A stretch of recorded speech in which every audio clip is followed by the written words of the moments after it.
Hi everyone, welcome back to the channel. And in previous video we discussed about Kafka topic, and Kafka topic are made up with different partition.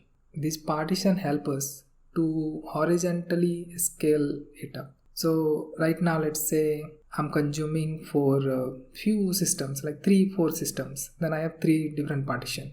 Now I need to scale it for 1000 different system. Then accordingly I will create that many partition so that data will get properly distributed. And now in this video we are going to discuss about producer. So we have the topic. Now those topic need the data. So who is going to provide that data? That's the role of producer.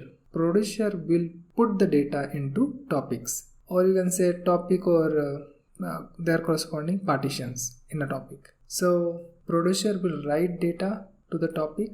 Now here the message key is optional, and why we are discussing it, because this is one of the deciding factor. Like if I'm not giving any key, then data will be written into different partition in a round robin fashion. Example, maybe producer will first write data into partition 1, then next data it write to the partition 2, next data will write into 3, and if there are only 3 partition, again it will write the data into partition 1, like that. In a round robin fashion it will write.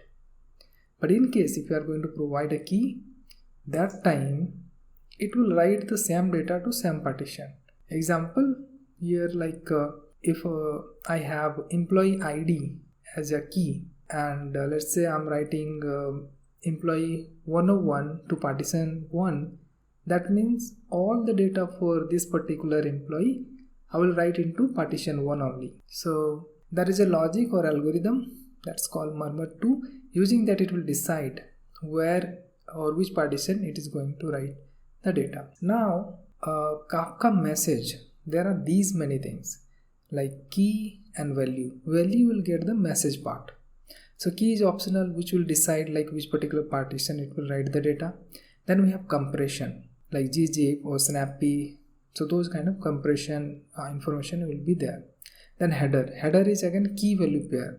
So if you wanted to provide some additional information as part of this message, so that you can provide as a key value pair.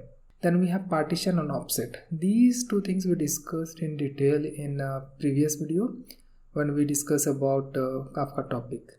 Then we have timestamp.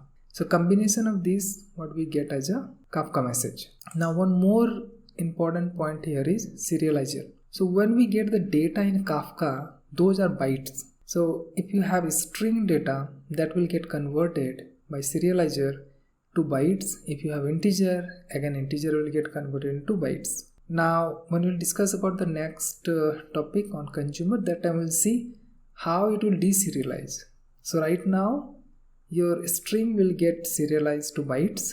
During the consumption, it will again from byte it will get converted to string or integer in their corresponding data type.